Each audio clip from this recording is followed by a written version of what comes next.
জামাই ষষ্ঠীর প্রথম পর্বের খাওয়া দাওয়া পুজো সবকিছুই তো তোমাদের সাথে শেয়ার করেছি। আজ তোমাদের সাথে একদম জামাই ষষ্ঠীর দিনের ভুরি ভোজের গল্প শেয়ার করছি। জামাই ষষ্ঠীর দিন সকালবেলা তো বাড়িতে পুজো ছিল, সেই সব সেরে সকালের খাওয়া দাওয়া সেরে একেবারে চলে এসেছি দুপুরের রান্নায়। এদিকে থালার ওপর যে পাতাগুলো দিয়ে সাজাবো সেটা দীপ্তকে কাটতে বলেছিলাম। রান্না বান্নার ভিডিও তো আর সেরকম ভাবে করা হয়নি, তাই একেবারে মেনু শেয়ার করি চলো।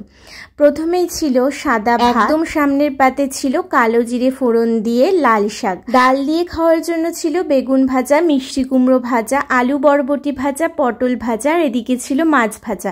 মাছ দীপ্ত ঝোলের থেকে বেশি ভাজাই পছন্দ করে, তাই ওর জন্য সবসময় একটা ভাজা মাছ রাখা হয়। এরপরে ছিল সর্ষে আর পোস্ত দিয়ে চিংড়ি ভাপা, পটল পোস্ত, তারপর ছিল মাছের ঝোল, আর এদিকে ছিল ডাল। আমি যদিও মাছের ঝোলটা আগে দেখিয়ে দিলাম। আর এখানে ছিল এঁচোড় চিংড়ি, তারপর ছিল চিংড়ি মাছের বড়া। যদিও এই চিংড়ি মাছটা একটু যদি বড় হতো তাহলে দেখতে সুন্দর লাগতো, তবে আমরা সেদিন বড় চিংড়ি পাইনি, কারণ আমাদের যে দাদা মাছ দেয় সেদিন দাদার কাছে বড় চিংড়ি ছিল না। তো যাই হোক, তারপর ছিল আলুর দম, আর ওদিকে মিষ্টি আগে দেখিয়ে দিলাম। আর ভোরে ভোরে মিষ্টি দেওয়া হয়েছিল, কারণ দীপ্ত মিষ্টি খেতে তো খুবই ভালোবাসে। এদিকে ছিল পায়েস, পায়েস খেতেও দীপ্ত খুব পছন্দ করে, সেই জন্য মা পায়েস বানিয়েছিল। আর ছিল টমেটোর চাটনি, পাঁপড়, আর হ্যাঁ, আলুর দম দিয়ে খাওয়ার জন্য পোলাও ছিল। যদিও পোলাওটা আমি বানিয়েছিলাম আর বাকি সব মা করেছিল, আমি হেল্প করেছিলাম। আর শেষে ছিল আইসক্রিম, হজমোলা আর কোল্ড ড্রিঙ্কস। তো এই ছিল এই বছর জামাই ষষ্ঠীর মেনু।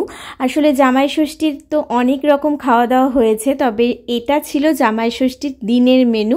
আর ওই দিন কোনো ইলিশ মাছ করা হয়নি, কারণ দীপ্ত কাঁটা জাতীয় মাছ অতটা খেতে পারে না, ওকে বেছে দিলে আবার খায়।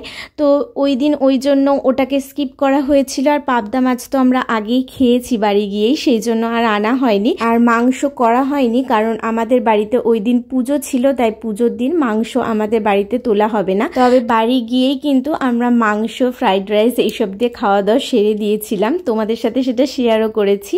আর সেটাও অবশ্যই জামাই ষষ্ঠীর মেনুর মধ্যেই পড়ে, তাই না? তো সব মিলিয়ে এবারে জামাই ষষ্ঠীটা বেশ কেটেছে। তোমাদের কার কিরকম কাটলো, তোমরা কিরকম ভাবে মজা করলে আর কি খেলে অবশ্যই জানিও। তো আজকের মতো টাটা সবাইকে।